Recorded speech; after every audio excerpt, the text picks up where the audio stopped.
E aí me ligaram perguntando: pastor, o senhor pode pregar lá em Lauro de Freitas domingo à noite? Aí eu falei assim: ô meu pai, vou estar mais quebrado que arroz de terceira. Mas o crente não mente, né? Porque o cara perguntou assim para mim: o senhor está pregando em alguma igreja domingo à noite? Eu não estou não, irmão. O senhor pode pregar então no domingo à noite? Posso. Pior que posso. Mas aí resume a razão pela qual o tema de hoje é este: tudo por Ele. Tudo para Jesus, amém, irmãos? Eu não vim aqui porque eu vou pregar para você, eu vim aqui porque Deus me ordenou e é tudo por Ele. Então a Ele toda a honra, a Ele toda a glória. Eu gosto muito do texto de Paulo que diz assim: gastarei e me deixarei gastar pelas almas. E que assim seja a minha vida e a sua vida também, porque assim foi o ministério de Jesus, e nós, como discípulos dele, não poderíamos sermos diferentes. Vamos lá, Evangelho de São Mateus, no capítulo 4, a leitura trata-se de um texto muito conhecido, você certamente está muito familiarizado com esse texto, e nós vamos ler a partir do verso 1, capítulo 4 do Evangelho de São Mateus, a partir do verso 1. Diz assim a palavra do Senhor: quem não me conhece, nunca me viu, primeiro que não está perdendo nada com isso, e segundo, sou pastor Eduardo, líder de jovens aqui da União Leste Brasileira. A sede da União fica bem pertinho de vocês, aqui em Buraquinho, então nós somos praticamente vizinhos. Então eu estou aqui desde o início deste ano, fui nomeado na Assembleia Quinquenal da União no final do ano passado, para tomar conta dos jovens, bravadores, aventureiros e música da Igreja Adventista do Sétimo Dia, no estado da Bahia e também do estado de Sergipe, que compõe a União Leste Brasileira. Desde já, muito obrigado pelas postagens que vocês fizeram na rede social. Eu acho fundamental nós utilizarmos a rede social para o bem, e muitos banners foram divulgados aí para que o culto dessa noite pudesse ser acompanhado online, de modo que, se há alguém online nos acompanhando, a gente agradece a sua disponibilidade, porque você está conectado conosco, e que seja uma bênção na sua vida o culto desta noite, mesmo que seja a partir desta transmissão, em nome de Jesus. O capítulo 4 do Evangelho de São Mateus, verso 1, diz assim: em seguida, Jesus foi conduzido pelo Espírito ao deserto para ser tentado pelo diabo.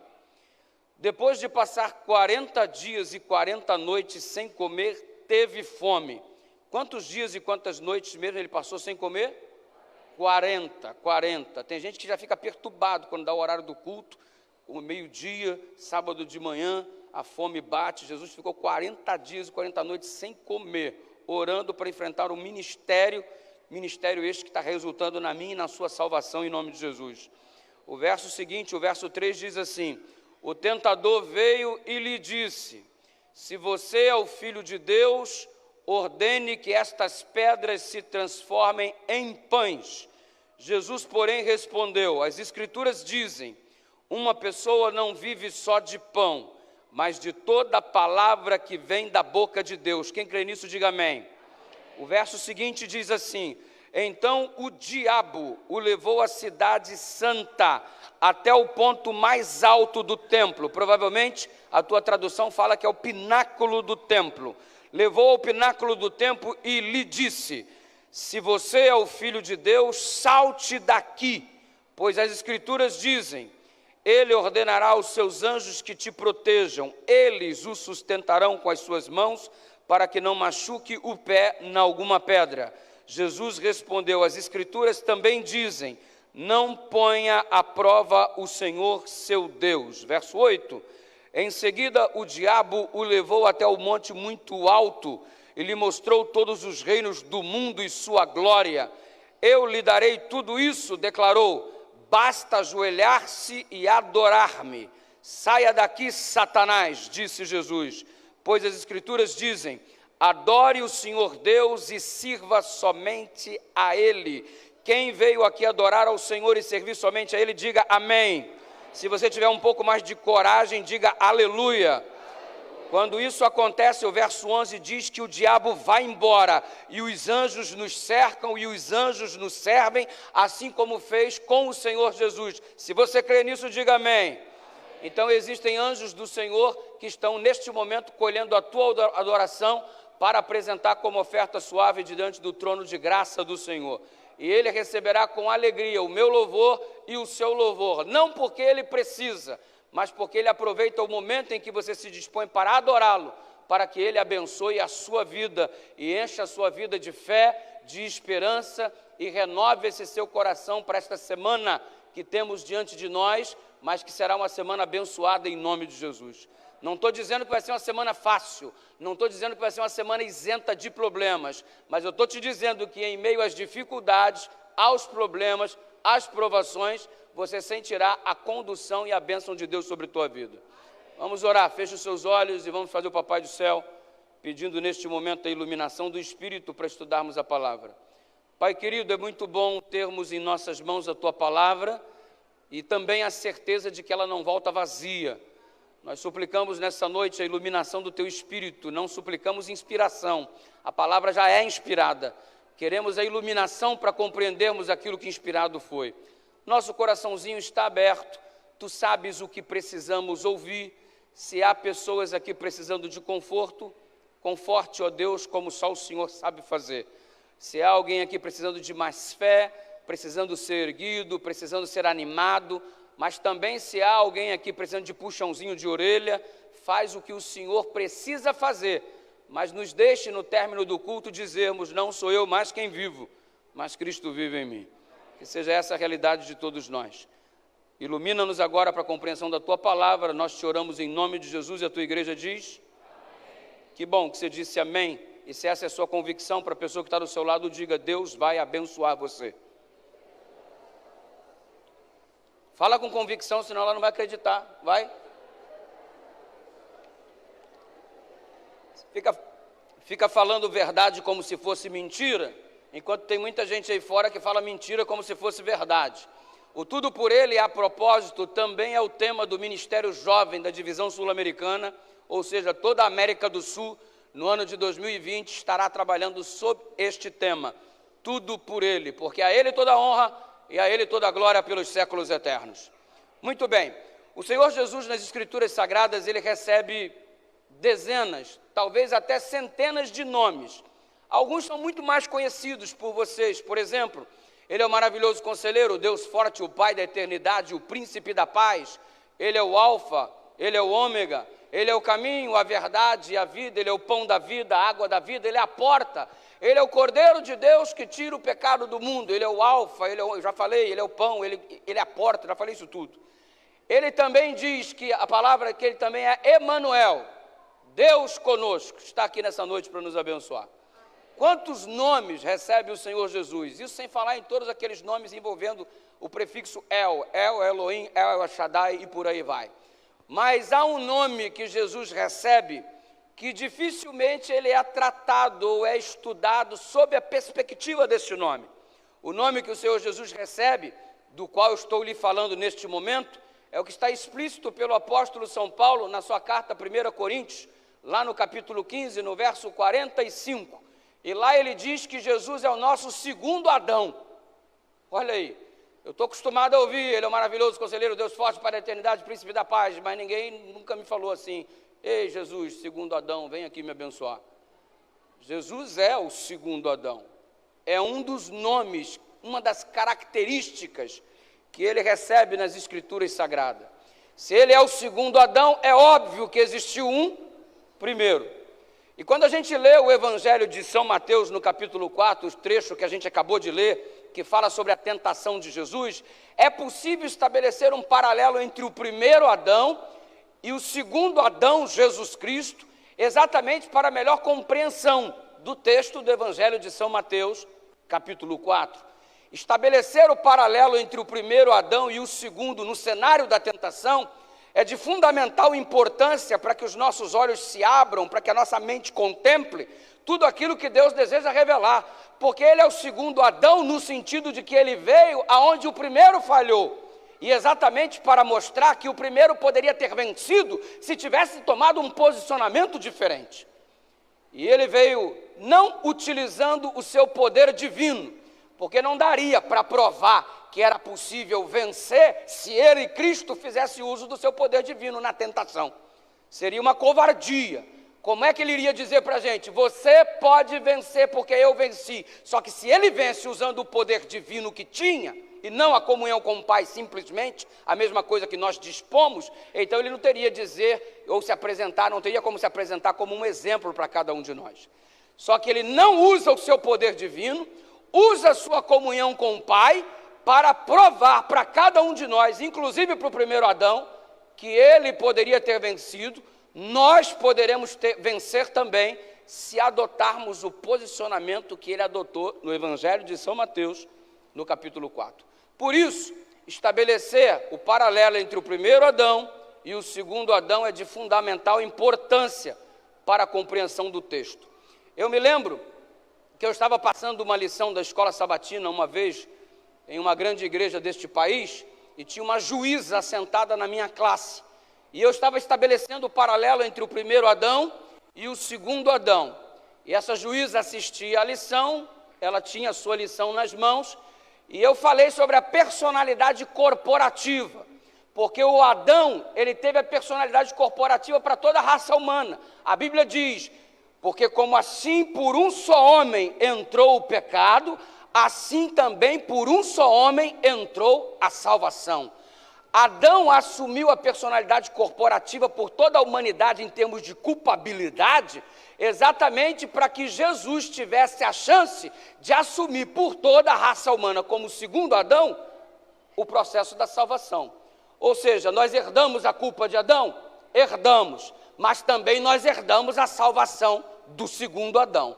Se não houvesse a personalidade corporativa no marido de Eva, nós também não poderíamos usufruir da personalidade corporativa de Jesus Cristo, que era o segundo Adão. Então, por que o Adão, marido de Eva, tinha a capacidade de decidir por todos nós? Para que o que ele escolhesse oferecesse subsídio, para que Jesus também pudesse salvar todos nós. Porque senão, cada um de nós iríamos precisar de um Cristo, e não de um único Cristo. Se Adão no Jardim do Éden fosse responsável somente por ele, e não por mim e por você, e você tivesse a oportunidade de decidir como ele decidiu, então se eu caísse, eu preciso de um Cristo, se ele cair, ele precisa de um Cristo, você não caiu, então não precisa de Cristo, ele caiu, então precisaria de... Quantos Cristos precisariam morrer para que toda a raça humana fosse redimida? Por isso, por intermédio de um só homem, entrou o pecado, também por intermédio de um só homem, entrou a salvação que alcança o seu coração nessa noite, amém? Aí a juíza não concordou muito, mas ela falou, isso no direito está errado, eu não concordo, é injustiça.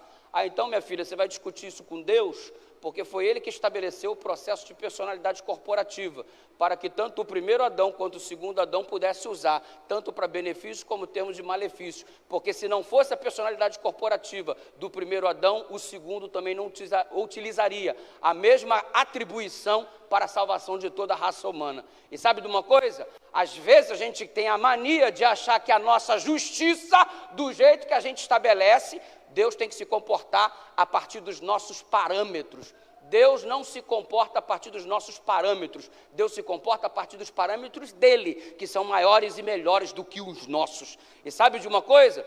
Diante dessa perspectiva, fica fácil concluir o seguinte: no que diz respeito à salvação e justiça, é completamente diferente do conceito humano. O que é a justiça para mim? Justiça para mim é que o condenado seja culpado. Matou, tem que ir preso. Justiça.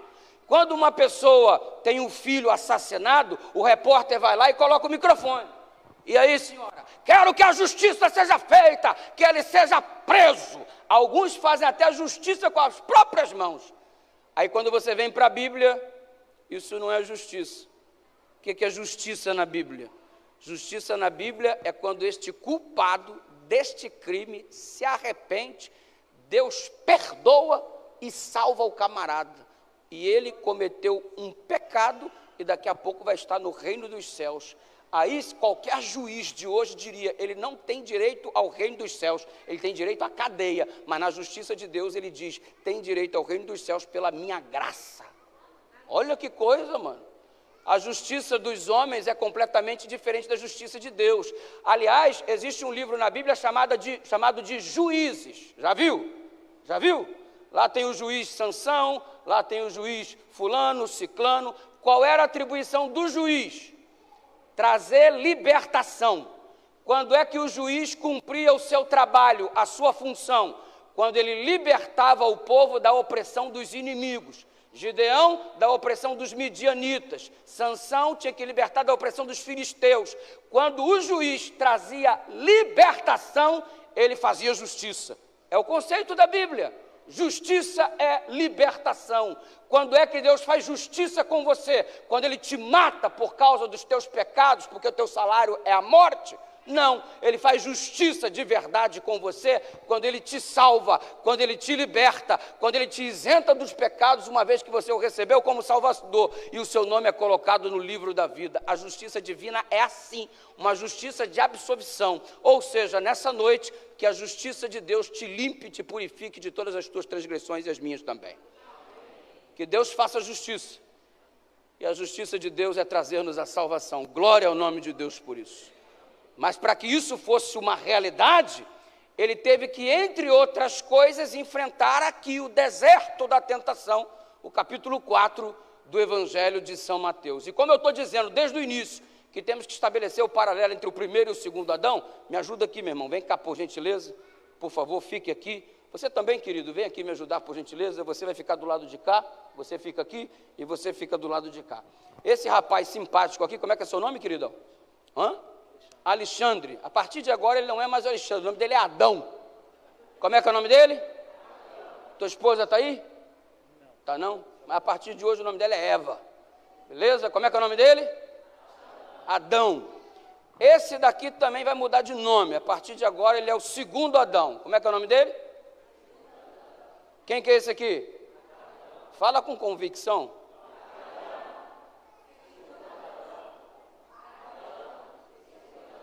Beleza, está compreendido. Esse rapaz simpático, ele mora no Jardim do Éden. Como é que é o nome do lugar? A palavra Éden significa delícia. Pensa num lugar delicioso de se viver. Jardim do Éden. Paga aluguel? Paga luz? Água? IPTU? Tem que trancar as portas com medo de ser assaltado? Faz muito calor? Faz muito frio? Então, o clima é maravilhoso, é ambiente celestial. Pensa num lugar bacana, Jardim do Éden. É lá que vive esse homem, como é que é o nome dele? Adão.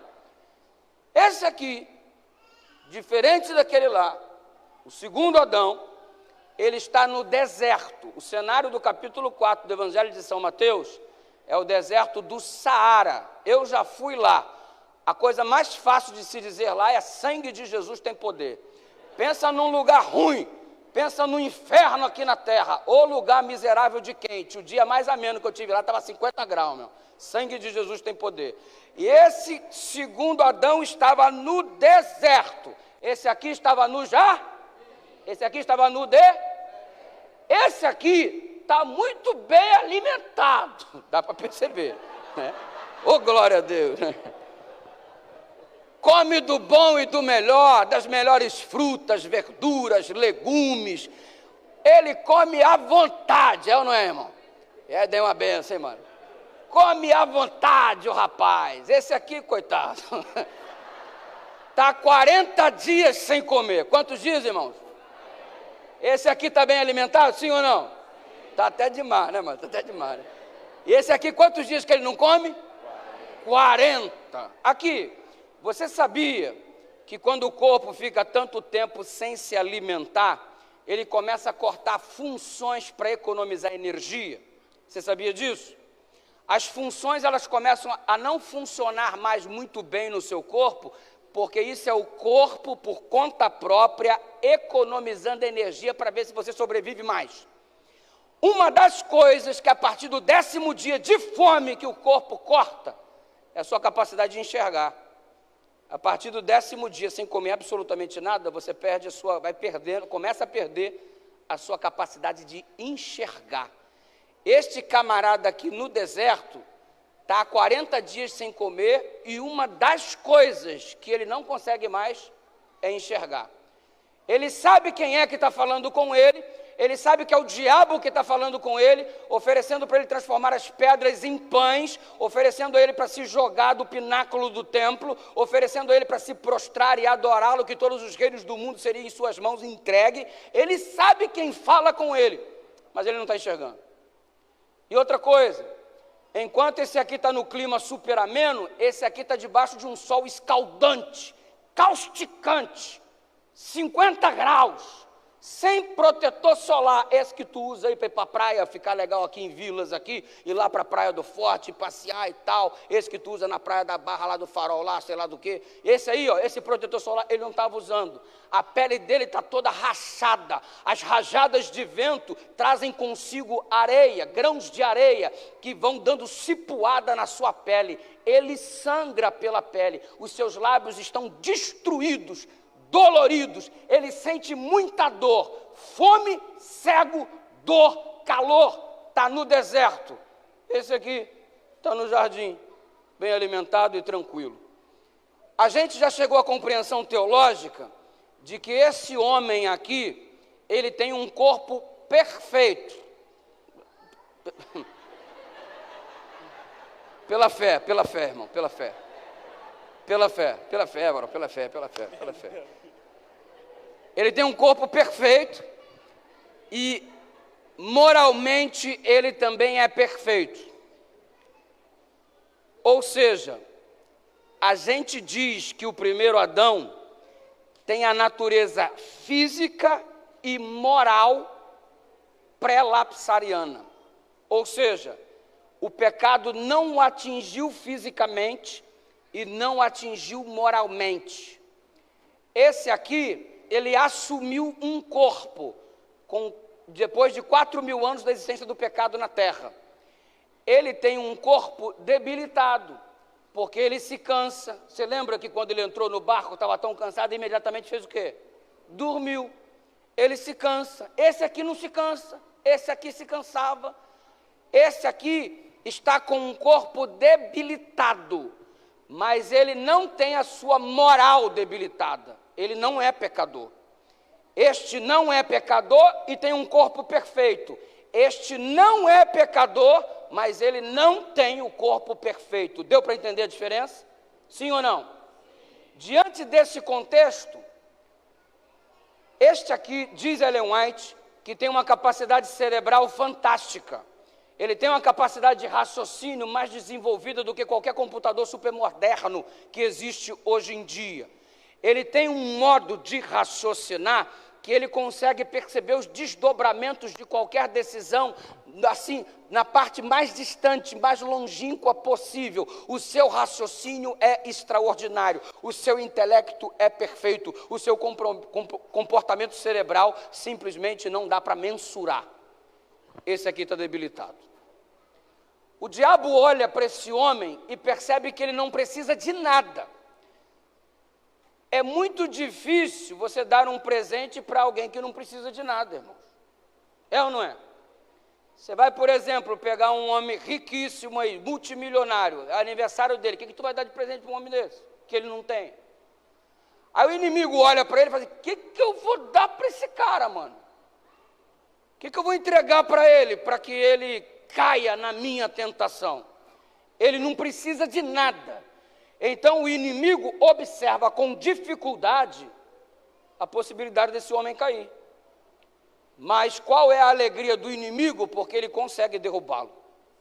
Ele não precisava de nada e caiu. Quando o inimigo, 4.000 anos depois, olha para esse daqui e fala assim, agora vai ser mole. Porque esse aqui eu esculachei.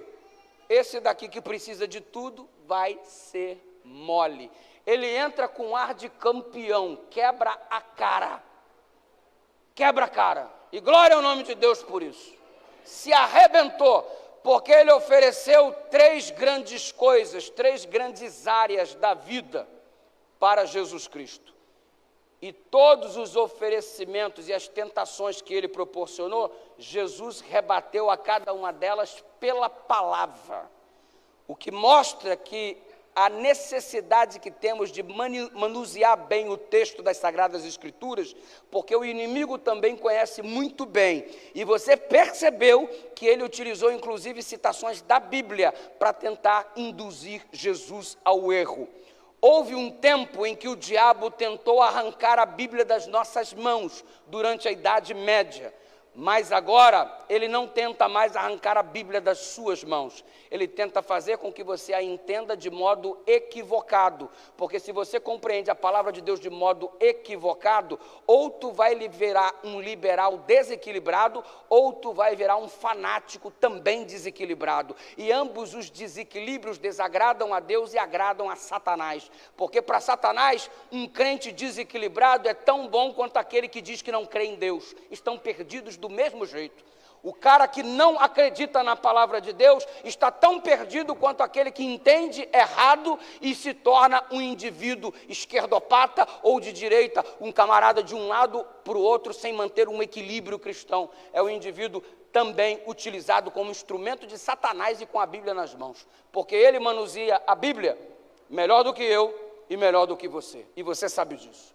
E diante disso, ele se aproxima de Cristo e oferece-lhes as tentações que você acabou de contemplar no texto bíblico. Se tu é o Filho de Deus, transforma esta pedra em pão. Jesus disse, nem só de pão viverá. Ele estava com fome há 40 dias. A coisa, de repente, que ele mais queria era um pão.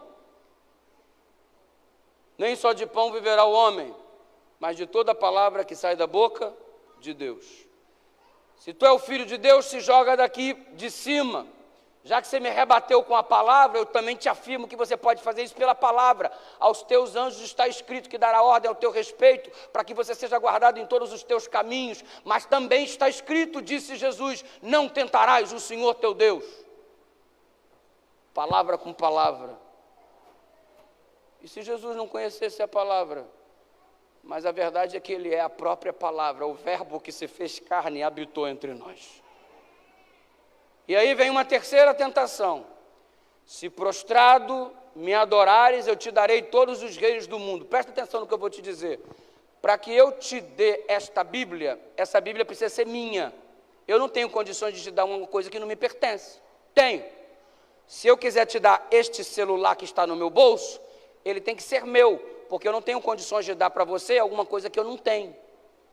Aqui. Quem é o diabo para oferecer todos os reinos da terra se ele não é dono de nada? A terra pertence ao Senhor. Ele não é dono de nada. Como é que oferece aquilo que não tem? Simples, ele é o pai da mentira. Ele está te oferecendo uma coisa que ele mesmo não tem. Ele te oferece felicidade, mas ele não tem felicidade para dar. Ele te oferece a sensação de realização, mas ele não é realizado. Ele quer te oferecer, de repente, uma família diferente da que você tem, mas ele mesmo não tem família. Ele quer te oferecer segurança quando ele mesmo não está seguro. Muito pelo contrário, ele não tem segurança nenhuma, porque o destino dele já é certo. Queimará e arderá no lago de fogo com enxofre. Ele não tem nada para te dar daquilo que ele afirma ter. Não passa de um grande mentiroso.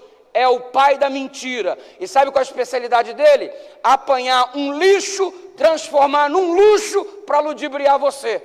Apanha um pedaço de papel que não vale nada, dá uma floreada, dá uma enriquecida, faz o lixo parecer um luxo para você achar que está se dando bem. No entanto, ele é o pai da mentira. Ele não é dono de nada, não tem nada para te oferecer. E Jesus só tinha uma palavra para cada investida dele. Não! Se tu é o Filho de Deus, transforma esta pedra em pão. Não! Se você é o Filho de Deus, se joga daí de cima. Não! Se você é o Filho de Deus, prostre-se e me adore. Não! Sabe por quê? Não tem conversa, meu irmão. Você não tem nada para me oferecer. A única coisa que eu tenho como resposta para você é não. E olha só, o que o crente precisa aprender a falar é essa palavra mágica. Isso é que o crente precisa aprender. A gente tem uma dificuldade enorme para dizer não. Tu está lá na faculdade, um amigo vem oferecer maconha para você. Por que tu não vira e diz assim, não, não, meu irmão? Tu fica, não, cara, sei lá, não, isso aí não é legal não, se o professor vê, e se a escola souber, não, e se meu pai souber, e tal, não sei o quê. Por que tu não dá logo um não diretaço de uma vez para cortar o mal pela raiz e jogar o diabo no lugar dele? Por que tu fica dando um não como se quisesse, na verdade, que o indivíduo insistisse mais? Já viu o teu tempo de namoro? Você que já não namora tem um tempão aí, tá dando até ferrugem. Quando tu namorava, tu lembra? Tu chegava para a menina assim, quero namorar contigo, você quer? Ela, não. Mandou um não assim, é para insistir mais. Aí o que você faz? Você fica insistindo até conseguir. Agora, se a maluca fala para você um não firme, tu coloca o rabinho entre as pernas, meu irmão, dá para mim não, mas essa menina é difícil. Mas se ela fala assim, não sei, não será, aí tu acha que tu tem mais chance. E a gente faz a mesma coisa com a vida espiritual. Chega um louco lá na tua faculdade, oferece para você um gole de cerveja depois da aula, vamos lá no bar tomar uma. Aí você, cara, não sei, eu tô meio cansado. Fala não, irmão. Fala não, Por que não diz não de uma vez? Fica dando não como se quisesse dar um sim, abrindo margem para que o indivíduo continue martelando na tua cabeça, metendo o pé na porta para invadir o teu coração. Não é não, e o crente precisa aprender a dizer não. Quem crê nisso, fala amém. A gente fica aí com uma vergonha de expor a nossa fé, de mostrar quem a gente é. O mundo não tem vergonha de dizer o que é, e nós temos vergonha de nos posicionarmos. Aqui, tem trabalho na sexta-feira à noite, porque tem que entregar um trabalho na segunda-feira, sexta-feira à noite, tem que vir a aula para fazer, rapaz, não tem outro jeito, não tem... Olha, não venho. Mas por que não vem? Porque não venho, meu irmão. Acabou. Mas só tem que vir. Não. Não. Só diz não, meu irmão. Desde pequenininho. Para a mãe tu diz sim, tá? Senão tu vai... O crente precisa aprender a dizer não. E aqui você tem dois cenários. O primeiro Adão perdeu. O segundo Adão venceu. Tinha tudo para vencer e perdeu. Tinha tudo para perder e venceu. Qual a diferença? Verso 1 do capítulo 4 explica. Jesus foi conduzido pelo Espírito. Pega o segredo. Jesus foi conduzido pelo, fala com mais convicção, aqui está a diferença entre o perdedor e o vencedor, entre o crente perdedor e o crente vencedor. Jesus não fez uso do poder divino para vencer, senão a vitória para nós seria uma utopia. Ele fez uso do Espírito guiando a sua vida. Sabe qual é a conclusão do texto? Simples. É melhor você estar no deserto, cheio do Espírito Santo, do que você estar no jardim, no maior conforto do mundo, cheio de você mesmo. E às vezes, a gente luta demais por esse conforto, porque a gente não gosta do deserto. Mas o que a gente devia lutar, a gente não luta. Porque a gente não tem que lutar para estar no conforto do jardim e sair correndo do desgaste do deserto. Não é isso que é importante. O mais importante é lutar para que mesmo em meio ao deserto, eu seja cheio do Espírito Santo. E eu vou te dizer o que a gente precisa. Ah, pastor, a gente precisa de cultos mais animados na igreja. Ah, pastor, a gente precisa de mais acampamento. Ah, pastor, a gente precisa de mais jovens. Ah, pastor, a gente precisa de vigília. Ah, pastor, a gente precisa. A gente precisa de um monte de crente cheio do Espírito Santo. Só isso que a gente precisa. Porque se você fosse cheio do Espírito Santo, tu seria o melhor marido. Tu não seria esse negócio que tu é, essa aprovação. Esse motivo de pedido de oração toda quarta-feira, que a mulher levanta o pastor, ora pela minha família, pastor, porque meu marido, pastor, aquela cruz. Esse marido tem que ser cheio do Espírito Santo. Lembra do fruto do Espírito? Amor, paz, longanimidade, benignidade, mansidão, domínio próprio. Os maridos tudo desequilibrado, a mulher tudo doida.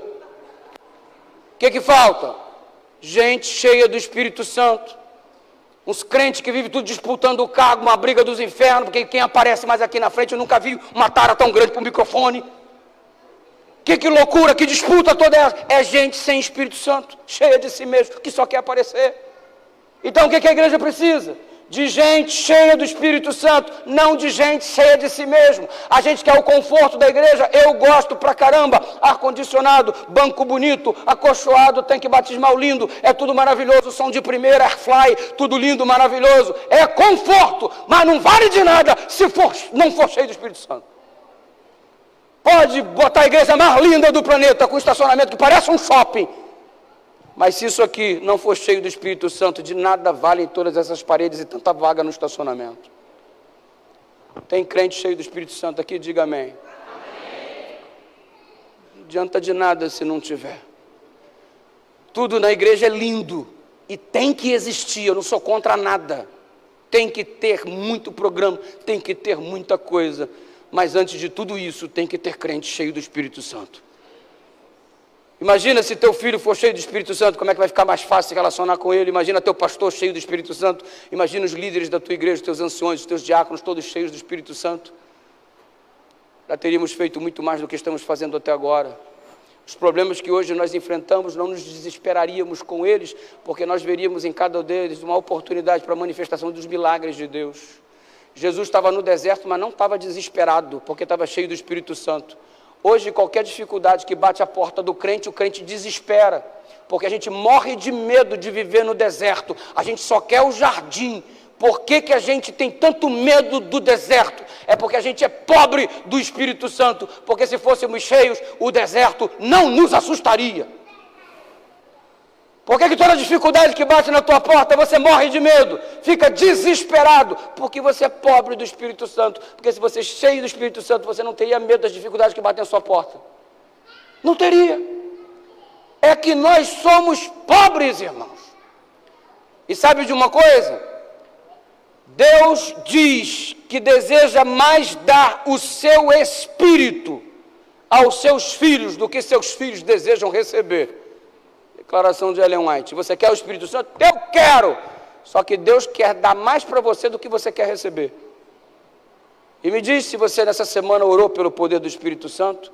Porque veja, ele foi para o céu e diz, estou mandando o Espírito Santo para vocês acabarem o que tem que ser feito, para virem logo para cá. Ele já mandou. Está à sua disposição. Você orou essa semana pelo Espírito Santo? Você orou pelo desemprego, pela cura do câncer, você orou para o marido converter, você orou pelo, me batiza com o Espírito Santo, você orou. No dia que nós formos cheios do Espírito Santo, todas as outras coisas serão acrescentadas, porque o principal teremos. Só que a gente quer tratar das folhas e não se preocupa com a raiz. A raiz é o Espírito Santo, o alicerce dessa igreja.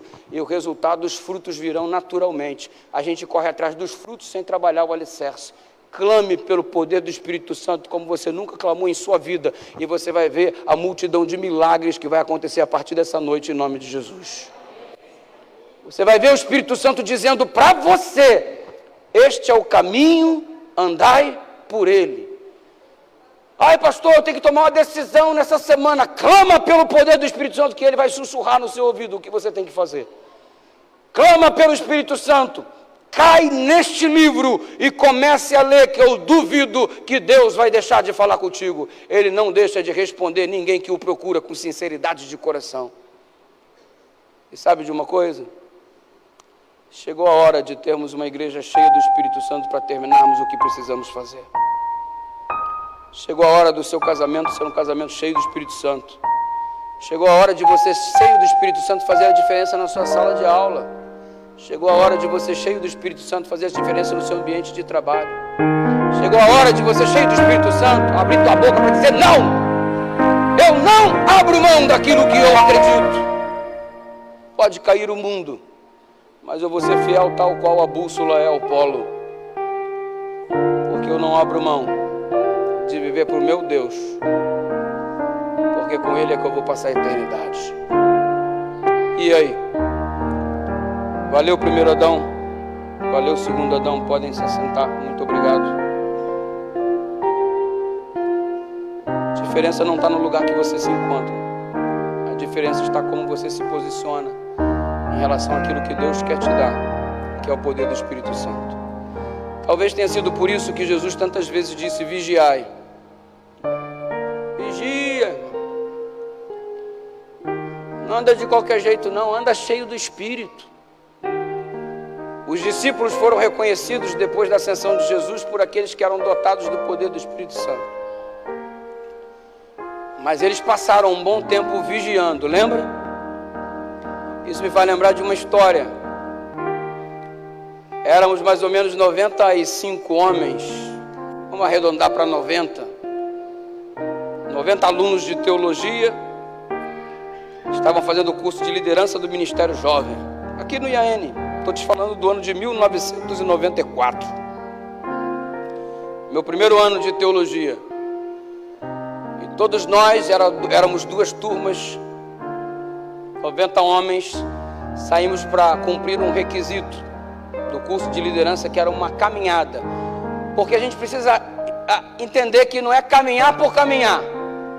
A caminhada, ela tem um propósito. Se você sair para caminhar, não é... vamos sair com os jovens, fazer uma caminhada. Aí tu vai, tu sobe o morro, desce o morro, voltou para cá, todo mundo com a língua para fora, cheio de sede e tal. Não teve nenhum aprendizado, então não valeu de nada essa caminhada. A caminhada tem que ter um objetivo, tem que ter um aprendizado. Em algum momento você para, faz uma aplicação, faz uma oração, tem um propósito de construção, tem um objetivo. 90 homens saiu num domingo de manhã cedaço, amanhecendo o dia, estávamos indo caminhar no meio do mato, entramos na mata fechada, mano, pensa numa alegria. O líder falou assim: todo mundo matando o outro, fila indiana. Que nada, mano. Pensa 90 homens fazendo bagunça no meio do mato, todo mundo empurrando todo mundo. Pensa que pastor também não faz bagunça? Lá da frente a gente pegava um negócio e jogava. E o líder desesperou: não pode caminhar assim, não dá para caminhar de qualquer jeito, gente. Para de entrar na foto. Ninguém. O pessoal aproveitou para dar uma relaxada, sabe, o estresse. Ler 6.000 páginas, das quais 600 em inglês. A galera aproveitou a caminhada para relaxar. O líder desesperou: gente, o que vocês estão fazendo? Não é assim que caminha. Como é que vocês vão ensinar os meninos depois? E o pessoal ria. Uma barulheira, uma bagunça. Daqui a pouco começamos a escutar um barulho diferente do da nossa bagunça. Um barulho mais ou menos assim.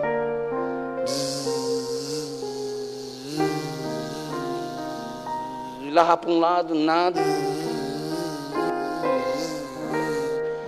Quando olhamos para cima,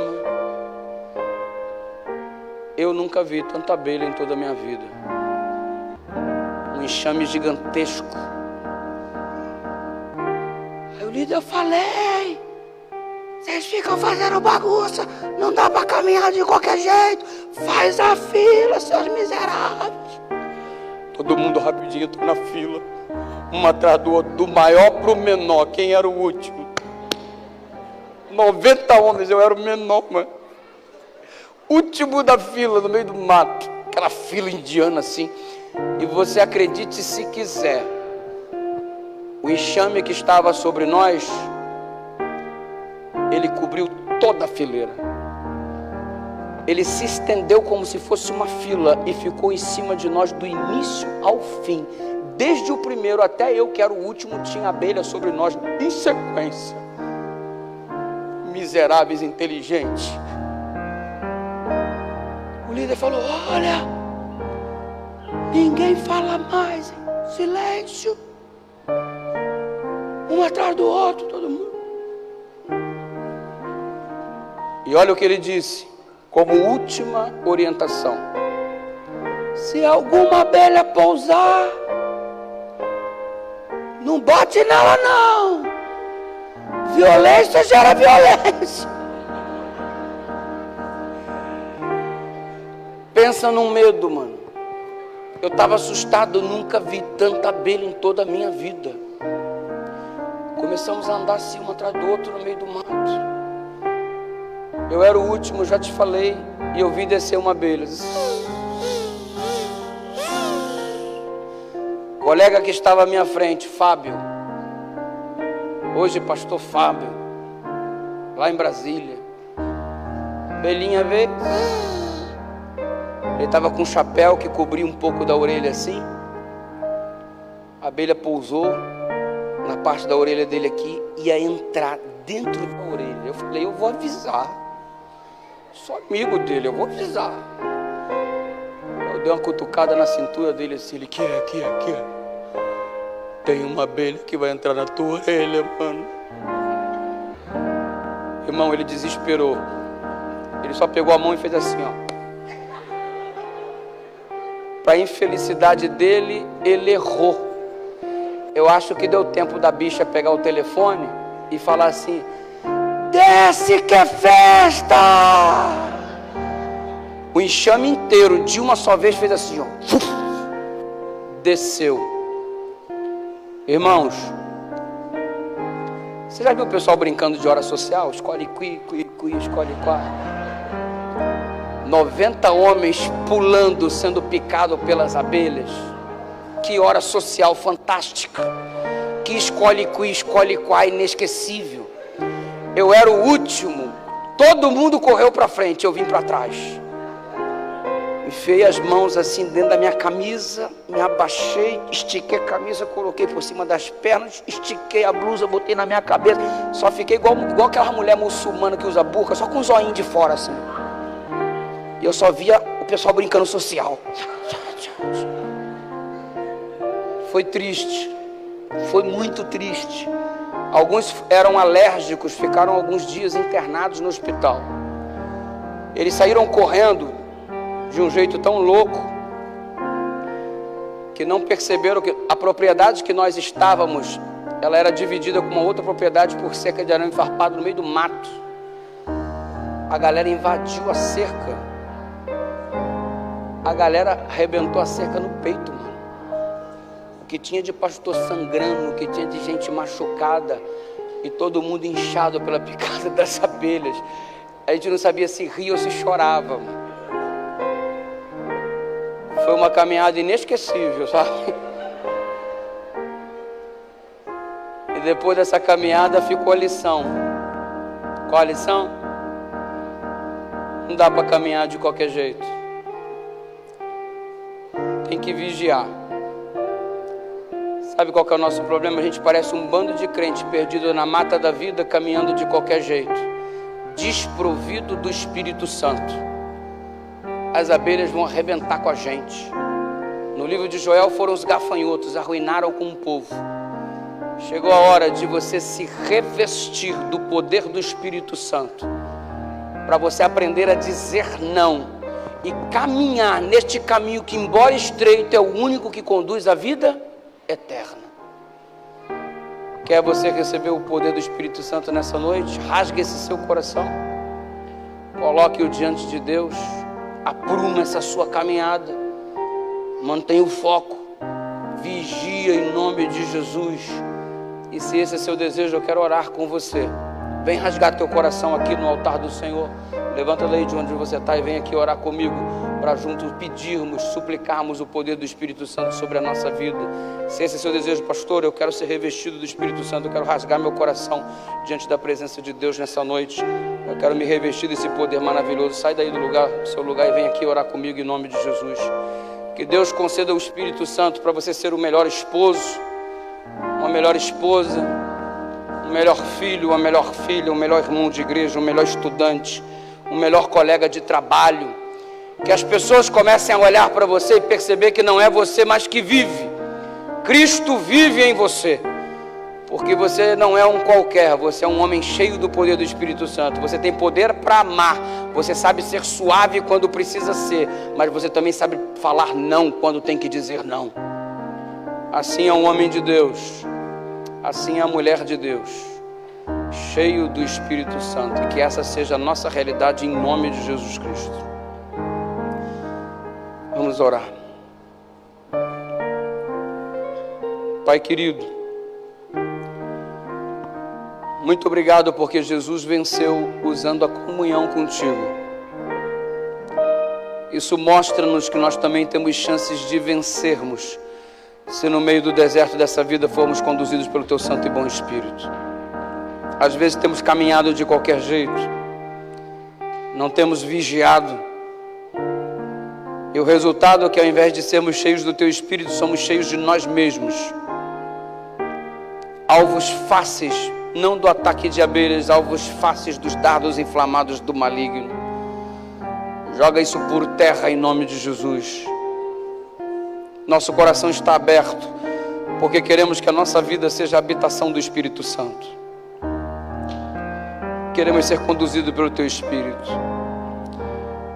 Queremos orar por este Espírito como sendo a prioridade de nossa vida. Não adianta ter emprego se não tem Espírito Santo.